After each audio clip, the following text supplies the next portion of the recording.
साथ साथ जो मैपल का जो सेशन है मैपल वो भी एग्जीक्यूट अपना एग्जिट हो जाता है। ठीक है, तो आपको नए सिरे से कोई कंप्यूटेशन परफॉर्म करनी होगी तो आपको नए सिरे से मैपल जो है वो ओपन करना पड़ेगा और फिर उसमें अपनी कमांड्स लिखनी पड़ेंगी। जबकि सॉफ्ट इंटरप्ट के अंदर मैपल जो है वो रनिंग फॉर्म में रहता है, जस्ट आपकी जो कमांड जो एग्जीक्यूट हो रही होती है वो स्टॉप कर दी जाती है और नेक्स्ट आप दोबारा से प्रॉम्प्ट पे अपनी नेक्स्ट जो स्टेटमेंट है वो टाइप करके दोबारा एग्जीक्यूट करवा सकते हैं। क्लियर हुई बात जी? सर रिपीट कर दें प्लीज।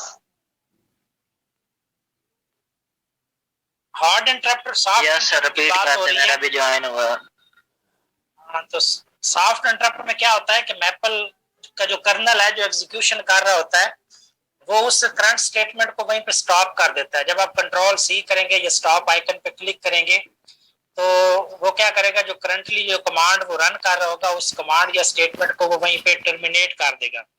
ठीक है, लेकिन जो मैपल है वो चलता रहेगा। आप नेक्स्ट जो कमांड देना चाहें उसके बाद आप वो कमांड टाइप करके उसको एग्जीक्यूट करवा सकते हैं।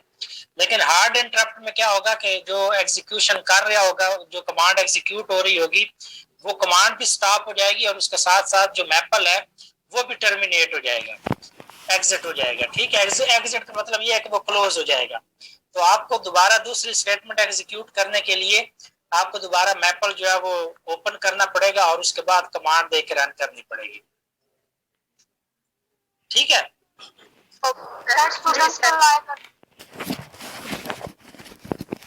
जी मैं अलाउ कर रहा हूँ साथ साथ स्टूडेंट्स को।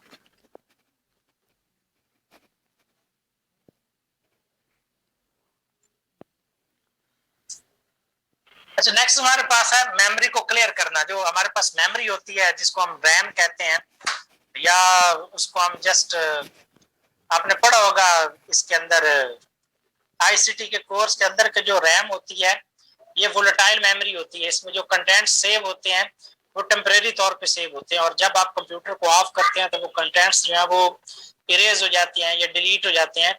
जब आप कंप्यूटर को दोबारा से ऑन करते हैं तो वो पहले वाला जो डाटा स्टोर होता है वो आपको दोबारा नहीं मिलता, नए सिरे से जो डाटा है वो स्टोर होना स्टार्ट हो जाता है। तो जब आपका प्रोग्राम रन और होता है तो वो इसी मेमोरी को यूज कर होता है जिसको हम रैम कहते हैं। तो रैम जो होती है वो लिमिटेड होती है, उसका फिक्स जो है वो कोई साइज होता है। अभी तो बहुत बड़ी बड़ी रैम्स आ गई हैं 16 GB तक, 32 GB तक। पहले तो बहुत शॉर्ट रैम्स होती थी 128 MB की या 56 MB की, इस तरह करके। तो उस वक्त प्रोग्राम भी छोटे छोटे होते थे, सॉफ्टवेयर भी छोटे होते थे, तो वो चल जाते थे। लेकिन अभी सॉफ्टवेयर बहुत बड़े आ गए हैं तो रैम भी बहुत बड़ी है। तो होता यह है कि जब मल्टीपल प्रोग्राम्स आप रन कर रहे होते हैं तो सारे रैम को इस्तेमाल कर रहे होते हैं। तो आप भी कर्नल में कोई प्रोग्राम जब आप मैपल में लिख के रन करवाएंगे तो वो भी रैम के अंदर ही उसको रन करवाएगा। और होता ये है कि जब प्रोग्राम आपका क्लोज हो जाए तो होना ये चाहिए कि जो मेमोरी उस प्रोग्राम ने यूज की है वो खत्म हो जाए। ठीक है, वो क्लीन हो जाए ताकि जो नेक्स्ट स्टेटमेंट्स हैं या बाकी जो प्रोग्राम्स हैं वो उनको रन कर सके, वो यूज कर सके उस मेमोरी को। तो अब इस तरह की सिचुएशन के लिए आपको मेमोरी क्लीन करने की जरूरत होती है। तो उसका मेथड क्या है, ये लिखा हुआ है कि अगर आपने इंटरनल मेमोरी को क्लीन करना है तो do one of the following. पहला क्या करना है, click on the restart icon on the tool bar. जैसे उधर हमने वो प्रीवियस स्लाइड पे पढ़ा कि स्टॉप आइकन होगा टूल बार के ऊपर, सिमिलरली रिस्टार्ट आइकन भी आप इस पर क्लिक करेंगे तो कर्नल क्या करेगा, जो मेमोरी ऑक्युपाइड की हुई थी प्रोग्राम ने उसको क्लीन कर देगा और फिर जो है ना वो मेमोरी किसी और प्रोग्राम को एलोकेट हो सकेगी। या फिर ये है कि आप रीस्टार्ट की कमांड टाइप करें, प्रॉम्प्ट पे लिखें जहाँ पे आप बाकी स्टेटमेंट्स लिखते हैं उसी तरह आप इस रीस्टार्ट की कमांड लिखें और इंटर प्रेस करें या उसको एग्जीक्यूट करें। तो ये रीस्टार्ट की कमांड जो है इसके थ्रू भी आप इंटरनल मेमोरी को क्लियर करवा सकते हैं। ठीक है, तो होता क्या है जब मेमोरी क्लीन होती है, नीचे लिखा हुआ है कि after cleaning internal memory maple session will return to its startup state. जब एक दफा मेमोरी क्लीन हो जाएगी तो आपका मैपल जो है वो ऐसे हो जाएगा जैसे जैसे आपने अभी अभी इसको ओपन किया है। ठीक है, बिल्कुल जितने भी आपने वेरिएबल्स बनाए होंगे या आपने लिस्ट बनाई होगी वगैरह वगैरह वो सारी क्लियर हो जाएंगी। ठीक है, क्लियर होने का मतलब ये नहीं है कि वो बिल्कुल रिमूव हो जाएंगी या खत्म हो जाएंगी, बल्कि वो अवेलेबल रहेंगे, लेकिन उनके अंदर जो वैल्यूज स्टोर हैं वो वैल्यूज जो है वो खत्म हो जाएंगी। जैसे अभी हम बात कर लेंगे, आखिरी पॉइंट लिखा हुआ है कि all identifiers will reset to their initial values. Identifiers का मतलब यहाँ पे आपकी लिस्ट है या आपके वेरिएबल्स हैं, तो जो उनमें वैल्यू स्टोर होंगी वो रीसेट हो जाएंगी। रीसेट का मतलब ये है कि अगर एक इंटीजर वेरिएबल है जिसके अंदर लेट्स से 5 स्टोर है, तो जब आप ये मेमोरी क्लीन करेंगे तो वो रीसेट वैल्यू उसकी 0 हो जाएगी। और इसी तरह अगर कोई फ्लोटिंग पॉइंट है जैसे 5.9 स्टोर है, तो जब आप इस तरह रियल वैल्यू वाले वेरिएबल को आप क्लियर करेंगे तो उसकी जो वैल्यू है वो 0.0 हो जाएगी। तो ये 0 और 0.0 ये इनकी इनिशियल वैल्यूज हैं। और अगर कोई स्ट्रिंग वेरिएबल है जिसके अंदर आपने कोई स्ट्रिंग स्टोर करवाई हुई है, जैसे अगर एक स्ट्रिंग वेरिएबल है और उसमें आपने पाकिस्तान स्टोर करवाया है, जब वो हेलो वर्ल्ड की स्ट्रिंग थी, तो जब आप उसको क्लियर करेंगे तो उसकी जो इनिशियल वैल्यू होती है स्ट्रिंग की वो एम्प्टी स्ट्रिंग होती है। Empty string mean a string without any character, जिसमें कोई करैक्टर नहीं होता, वो एम्प्टी होती है। तो वो स्ट्रिंग भी आप यूज वो इनिशियल वैल्यू होगी। तो इस केस में जब आप मेमोरी को क्लीन करवाते हैं तो मतलब जो वैल्यूज स्टोर हैं वो सारी की सारी रिमूव हो जाएंगी और उनकी जगह जो है वो इनिशियल वैल्यूज आ जाएंगी। समझाई बात की? Yes, sir.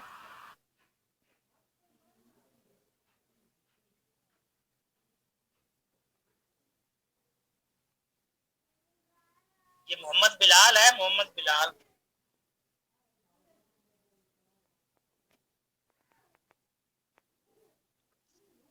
Bilal,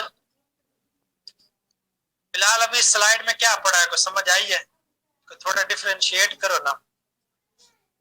yes sir. अगर हमने मेमोरी को क्लियर करना है ना, तो हमें रिस्टार्ट टूल बार के अंदर रिस्टार्ट का बटन है, रिस्टार्ट का बटन प्रेस करना पड़ेगा, या फिर हमें कमांड देनी पड़ेगी रिस्टार्ट की। जब हम रिस्टार्ट की कमांड देंगे ना, तो जो मैपल के अंदर जो भी चीजें होंगी वो अपनी इनिशियल स्टेट के अंदर आ जाएंगी। मिसाल के तौर पर कोई हमने कमांड इंटर की थी, मतलब 5, जब रिस्टार्ट करेंगे फिर वो 0 हो जाएगी, अपनी इनिशियल स्टेट के अंदर आ जाएगी। ठीक है, गुड गुड, थैंक यू। ये नुशीन है, नुशीन। Yes, sir. ये आपका क्या नाम है, कंप्लीट नेम आपका क्या है? Nashin Anar. चलें ये बताएं कि ये इनिशियल वैल्यूज क्या है? सर जी, जब हम लोग उस मेमोरी को क्लियर कर देंगे, यानी कि हम लोगों ने 5 जो उसको क्लियर कर दिया ना, तो अपनी इनिशियल वैल्यू में आ जाएगा 0.0, यानी कि जो उसे हम लोगों ने पहली दफा दी थी, यानी कि पहले वो 0.00 था।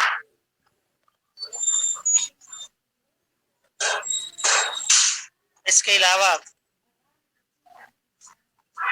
सर जी, अगर हम क्या होगी इनिशियल वैल्यू? किसके लिए सर जी? जो इंटीजर कोई वेरिएबल होगा तो उसके लिए इनिशियल वैल्यू क्या होगी? सर जी, इंटीजर आप कह रहे हैं? जी जी सर जी, उसके लिए फिर 0.00 ही होगी। वो तो रियल नंबर है 0.0, इंटीजर तो नहीं है। तो इंटीजर के लिए जो इनिशियल वैल्यू है वो 0 होगी, इंटीजर वेरिएबल के लिए। ठीक है, अगर कोई रियल वेरिएबल है तो उसके लिए फिर 0.0 होगी। Okay sir.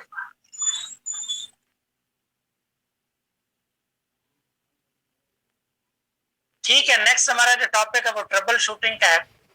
ट्रबल शूटिंग का मतलब क्या होता है कि अगर हमारे पास एक सॉफ्टवेयर है और सॉफ्टवेयर के अंदर कुछ एरर्स वगैरह आ रहे हैं, तो ट्रबल शूटिंग एक ऐसा प्रोसेस होता है जिसमें हम उन एरर्स को डायग्नोज करते हैं या आइडेंटिफाई करते हैं कि एक्चुअली एरर क्या है, और फिर उसका जो पॉसिबल सोल्यूशन है वो देखा जाता है। ठीक है, तो ट्रबल शूटिंग मतलब एक प्रोसेस है जिसमें हम 2 काम करते हैं। नंबर 1 एरर को आइडेंटिफाई करते हैं, नंबर 2 उन एरर को रिजॉल्व करते हैं। और ये ऐसा समझ लें कि सिस्टम में एक हेल्प का प्रोसीजर है कि आप हेल्प ले सकते हैं किसी एरर को सॉल्व करने के लिए। ये जनरल टर्मिनोलॉजी है, ट्रबल शूटिंग यूज होती है सॉफ्टवेयर के अंदर। तो ये अमूमन आप देखेंगे सॉफ्टवेयर में, अगर ये विंडो को भी आप देखें आपके कंप्यूटर्स में इंस्टॉल होती है, तो अगर आप को कोई क्वेश्चंस या इसमें हेल्प का एक सेक्शन होता है, तो उसमें आप डिफरेंट ऑप्शंस होते हैं, और किसी प्रॉब्लम को आप देख के उसको आप सॉल्व करने के लिए आपको विंडो जो है वो गाइड करेगी वन बाय वन स्टेप। जैसे लेट्स से कि आपका कोई ड्राइवर इंस्टॉल नहीं हो रहा, तो आपने जब नेट कनेक्ट किया तो उसने कहा कि ड्राइवर जो है वो अवेलेबल नहीं है, तो उसको प्रॉब्लम को सॉल्व करने के लिए हेल्प या ट्रबल शूटिंग का एक लिंक भी होता है। आप उसको क्लिक करेंगे तो विंडो आपको बताएगी कि ड्राइवर कैसे इंस्टॉल करना है, कैसे डाउनलोड करना है, कैसे इंस्टॉल करना है, ये इंस्टॉल्ड है ऑलरेडी तो उसको कैसे चेक करना है। ये एक स्टेप बाय स्टेप प्रोसीजर होता है। ठीक है, यहाँ पर हम मैपल में देखेंगे कि जो चंद कॉमन टाइप ऑफ एरर्स हैं वो कौन से हैं जो अमूमन यूजर जो है वो प्रोग्रामिंग करते वक्त उन एरर्स को फेस करते हैं। वो एरर्स कौन से हैं और उसके बाद उनको रिजॉल्व करना हो तो उसके लिए कोई पॉसिबल जो हेल्प है वो क्या हो सकती है। ठीक है, तो पहले हमारे पास जो first most common type of error है वो एंड ऑफ स्टेटमेंट है।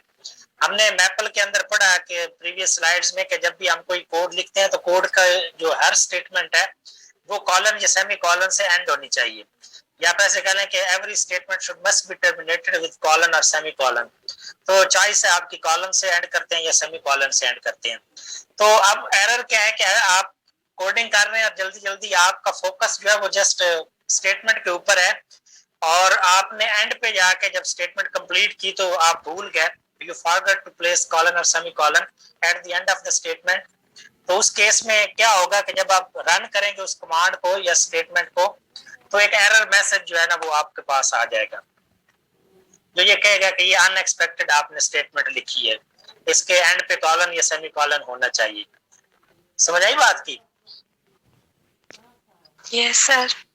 जैसे ये हमारे पास, जैसे ये तो स्टेटमेंट थी नॉर्मली जैसे आप A+B लिखते हैं, लेकिन ये है कि अगर आप एक स्टेटमेंट है जिसमें आप एक प्रोसीजर डिफाइन करना चाह रहे हैं, ये नीचे एग्जांपल दी हुई है, ये एक दूसरी एग्जांपल है एंड ऑफ स्टेटमेंट एरर की, कि आपने प्रोसीजर डिफाइन करना है मल्टीपल लाइंस के ऊपर। तो आपको नहीं पता कि आपने कैसे लिखना है, लेकिन आपने जब एक लाइन लिखी और दूसरी लाइन पर जाने के लिए आपने एंटर बटन प्रेस किया तो क्या हुआ कि इंटरप्रेटर ने यह समझा कि यहाँ पे जो स्टेटमेंट है वो एंड हो गई है, तो उसने इसको एग्जीक्यूट करना चाहा। तो जब एग्जीक्यूट करने लगा तो उसको पता चला कि ये इसमें एरर है, तो वो नीचे आप देख रहे हैं कि ये आउटपुट में ये नीचे लिखा हुआ है कि एरर है अनएक्सपेक्टेड एंड ऑफ स्टेटमेंट, के यहाँ पे एंड ऑफ स्टेटमेंट अभी नहीं हुई, अनएक्सपेक्टेड है। तो इसका फिर सोल्यूशन क्या है कि आप शिफ्ट एंटर प्रेस करें ताकि आपको जो है ना वो नेक्स्ट प्रॉम्प्ट कैरेक्टर नजर आ जाए और फिर आप नेक्स्ट लाइन लिखें। जैसे भी ये नीचे एग्जांपल में ये प्रॉम्प्ट कैरेक्टर है, आपने यहाँ पे ये पहली लाइन लिखी, नेक्स्ट लाइन पे जाने के लिए आपको इस जगह पे शिफ्ट प्लस एंटर दोनों बटन प्रेस करने हैं। जब आप ये करेंगे तो फिर ये जो नेक्स्ट प्रॉम्प्ट कैरेक्टर है ये नजर आ जाएगा। ठीक है, शिफ्ट एंटर से इंटरप्रेटर को एक मैसेज जाएगा कि अभी जो है वो प्रोग्राम राइटिंग में है और कंप्लीट नहीं हुआ। ठीक है, अगर आप शिफ्ट एंटर नहीं जस्ट एंटर प्रेस करेंगे तो उससे क्या होगा कि एरर आ जाएगा, इंटरप्रेटर समझेगा कि यहाँ पे ये स्टेटमेंट कंप्लीट हो गई है।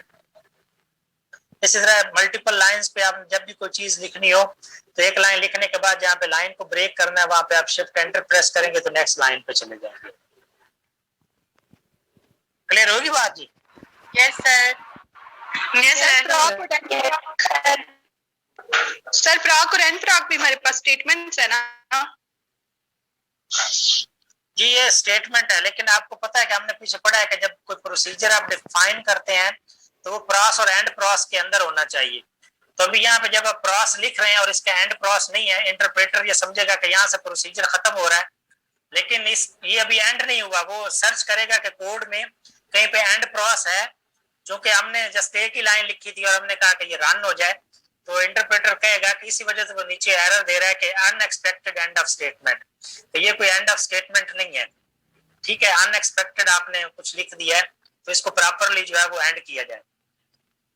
ये स्टेटमेंट नहीं कंप्लीट नहीं हुई, मतलब ऐसे आप कह लें, क्योंकि एक प्रोसीजर जो है उसको आप वन स्टेटमेंट कंसीडर कर सकते हैं, सिंगल लाइन पे लिख लें, लेकिन ये है कि वो प्रॉपरली प्रॉस से स्टार्ट हो और एंड प्रॉस पे एंड होना चाहिए। तो जब आप एंड नहीं देंगे चूंकि बॉडी है तो इस वजह से इंटरप्रेटर जो है वो आपको एरर देगा। ठीक है जी सर। इसी तरह प्रोग्रामिंग में हर जो ओपनिंग ब्रैकेट होती है उसके अगेंस्ट क्लोजिंग ब्रैकेट भी होती है। जैसे ये प्रिंसेस की बात कर लें, जैसे हमने लिस्ट पढ़ी मैथमेटिका में, तो उसमें हम स्क्वायर ब्रैकेट लगाते थे और सॉरी वो क्या करते थे, उसको स्क्वायर ब्रैकेट लगाते थे, करली ब्रैकेट, सॉरी उधर करली ब्रैकेट लगाते थे जब हम लिस्ट करते थे, और जब हम वो फंक्शन यूज करते थे हम स्क्वायर ब्रैकेट लगाते थे। तो हर जो ब्रैकेट ओपन होती है उसकी क्लोजिंग भी होती है प्रोग्रामिंग में।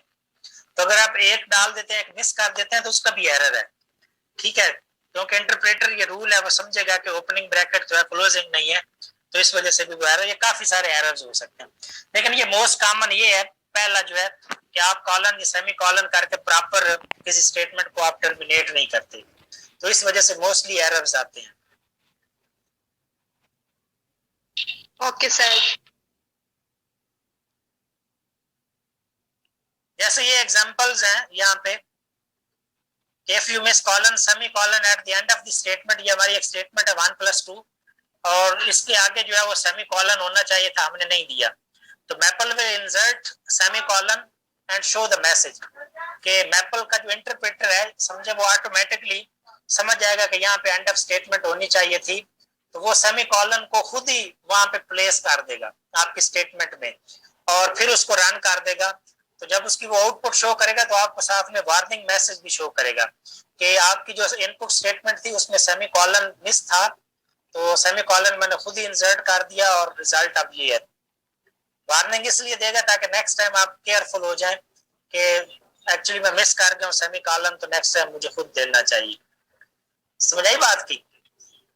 जैसे ये नीचे वार्निंग मैसेज आ रहा है कि inserted missing semi colon, inserted missing semi colon at the end of the statement, यहाँ पे लफ्ज है इंसर्टेड, कि इंसर्टेड का मतलब है कि इंसर्ट कर दिया गया है, हो गया इंसर्ट, ये नहीं जैसे उसने कहा कि missing semi colon at the end of the statement. अगर ऐसा होता तो हमें खुद से करेक्शन करनी पड़ती, तो हमें सेमी कॉलन अगर हम किसी स्टेटमेंट के आगे मिस कर देते हैं तो हमें वार्निंग मैसेज मिल जाएगा, लेकिन ये है कि ऑटोमेटिकली जो मैपल है वो इसको इंसर्ट कर देगा और ऑटोमेटिकली हमें आउटपुट में करेक्ट आंसर मिलेगा, कोई एरर मैसेज नहीं मिलेगा, ठीक है।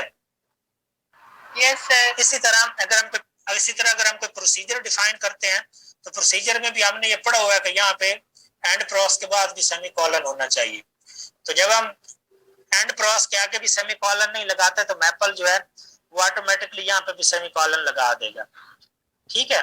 और आपका जो है ना वो प्रोसीजर की बॉडी एक्चुअली जो भी है वो आपको यहाँ पे नजर आ रही है। दो चीजें यहाँ पे हो सकती हैं प्रोसीजर के अंदर, एक तो ये हो सकता है कि आप ये वाला सेमी कॉलन मिस कर दें, और एक ये हो सकता है कि आप क्रॉस के बाद यहाँ पे सेमी कॉलन लगाना मिस कर दें। तो दोनों केसेस में वट एवर आप ऊपर मिस करें या नीचे मिस करें, लेकिन होगा ये कि मैपल जो उसको ऑटोमेटिकली इंसर्ट कर देगा और जो रिजल्ट है वो आपको as a complete correct procedure आपको आउटपुट में शो करेगा। क्लियर हुई बात जी?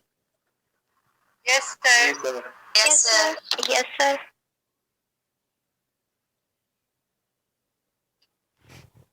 अब यहाँ पे देखें तो हमारे पास मिसिंग ऑपरेटर का एक एरर है मोस्ट कॉमन, कि हम सम टाइम ऑपरेटर लगाना दरमियान में भूल जाते हैं ऑपरेंड्स के दरमियान।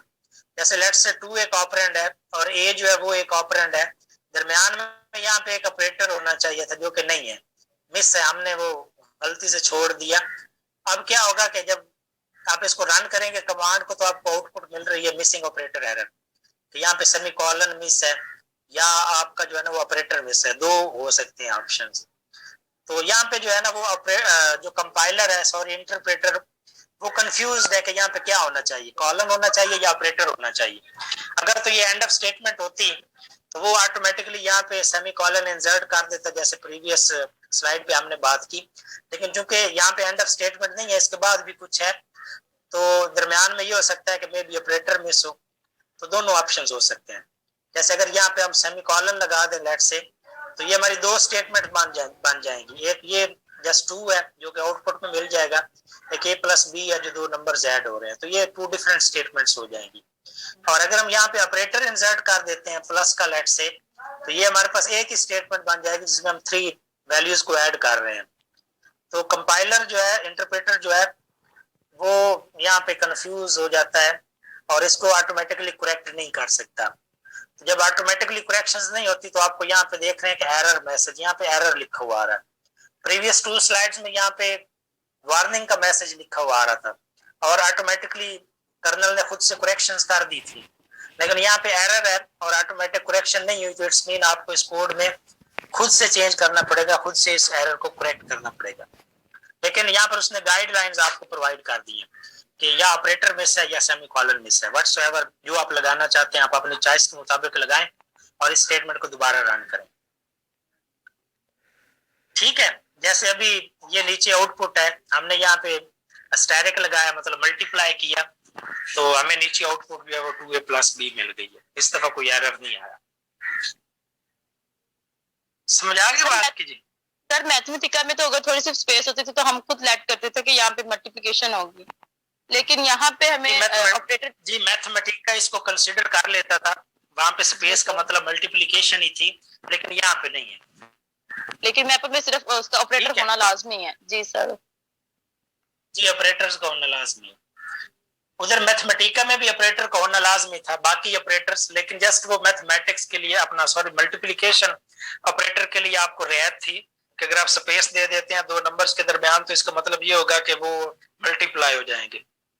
सिर्फ एक ऑपरेटर के लिए आपको रियायत थी, लेकिन बाकी के लिए नहीं, इधर किसी के लिए भी नहीं, आपको ऑपरेटर्स लगाने पड़ेंगे। Okay sir.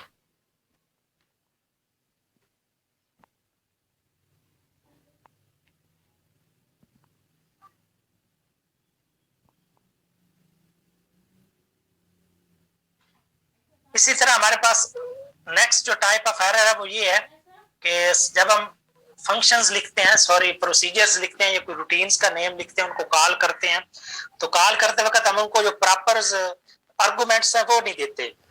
ठीक है, उसको प्रॉपर वैल्यूज पास नहीं करते। लेट्स से अगर हमारे पास ये प्रोसीजर है इवैल्यूएट एफ का, तो हमें यहाँ पे ये कोई ना कोई आर्गुमेंट्स लेता है, तो यहाँ पे होने चाहिए थे, तो जस्ट हमने ऐसे लिख के एम्प्टी प्रिंसेस के साथ जब इसको रन किया तो हमें नीचे जो है वो एरर मिल रहा है। एरर मीन के इनवैलिड इनपुट है कि आपने ये जो इनपुट स्टेटमेंट लिखी है ये गलत है, और ये लिखा हुआ है कि ये जो रूटीन है एक्सपेक्ट्स 1 और 2 आर्गुमेंट, इसके 1 या 2 आर्गुमेंट्स होने चाहिए, बट रिसीव्ड 0, तो 0 आपको मिला है। ठीक है, तो अमूमन ऐसा होता है कि हम नंबर ऑफ आर्गुमेंट्स कम लिख देते हैं, लेट्स से 2 चाहिए तो 1 लिख देते हैं, 3 चाहिए हो तो 2 लिख देते हैं, या 2 चाहिए हो तो 4 लिख देते हैं, कभी कम या ज्यादा एग्जैक्ट नंबर ऑफ आर्गुमेंट्स नहीं देते। और दूसरा एरर ये होता है कि हम मोस्टली जो आर्गुमेंट्स हैं उनकी टाइप्स जो है वो हम नहीं मैच करते। लाइक अगर हमें इंटीजर वैल्यू चाहिए तो हम इंटीजर की जगह पे स्ट्रिंग पास कर देंगे। तो जैसे भी ये फ्लोटिंग पॉइंट वाला ये रूटीन है, तो ये किसी नंबर को फ्लोटिंग पॉइंट में चेंज करेगा ना। स्ट्रिंग अगर आप देते हैं लेट्स से हेलो वर्ड, तो हेलो वर्ड का तो कोई फ्लोटिंग पॉइंट नहीं होगा, ये कैसे कन्वर्ट करेगा? तो उसको हम कहते हैं कि मिसमैच, मिस टाइप आर्गुमेंट्स हैं, कि ये रॉन्ग टाइप ऑफ आर्गुमेंट्स हमने उनको दिए हैं। तो ये दो चीजें यहाँ पे आ जाती हैं, एक रॉन्ग नंबर ऑफ आर्गुमेंट्स और एक wrong types of arguments. Clear हुई बात? इसी तरह ये नीचे सॉल्व की बात करें, सॉल्व की बात करें तो हमने ये देखें 2 आर्गुमेंट्स दिए हैं यहाँ पे, और ये ऐसे है कि ये 2 आर्गुमेंट्स हैं। तो ये जो है ना y इज इक्वल टू 3, ये जो हमने लिखा है actually assignment operator as a argument यहाँ पे ऐसे नहीं दिया जाता, तो इसका एरर है। हाँ जी, इसका एरर है। और ये हो सकता है कि ये चूंकि किसी एक्सप्रेशन को सॉल्व करता है तो हम exactly just 3 asterisk x plus 4 just ये दे दे, हमें जो सेकंड आर्गुमेंट है 5 वो देने की जरूरत नहीं है। तो इस तरह के जो एरर्स हैं जिनमें आप आर्गुमेंट्स रॉन्ग देते हैं तो इनको भी मैपल ऑटोमेटिकली करेक्ट नहीं कर सकता। तो इसका सलूशन क्या होता है इस तरह के एरर्स को अवॉइड करने के लिए? जब आप कोई रूटीन लिखें या कोई प्रोसीजर और आपको ना पता हो कि उसके नंबर ऑफ आर्गुमेंट्स कितने देने हैं, किस टाइप के देने हैं, तो आप सिंपली क्या करें, उससे हेल्प ले लें। आप हेल्प की कमांड जो है वो आप लिखें, जैसे ये नीचे लिखा हुआ है कि क्वेश्चन मार्क्स दें और आगे कमांड का नेम दे दें या रूटीन का नेम दे दें। जैसा हमने वो प्रीवियस 3rd 4th स्लाइड पे भी पढ़ा था कि मैथमेटिका में जैसे आप हेल्प लेते हैं वैसे आप इधर भी हेल्प ले सकते हैं। क्वेश्चन मार्क्स दें, आगे रूटीन का नाम दें, लेकिन यह देखना है कि आप इसको सेमीकोलन या कॉलन से एंड नहीं करेंगे। तो आपको जो है ना इसकी वो डिटेल मिल जाएगी जी।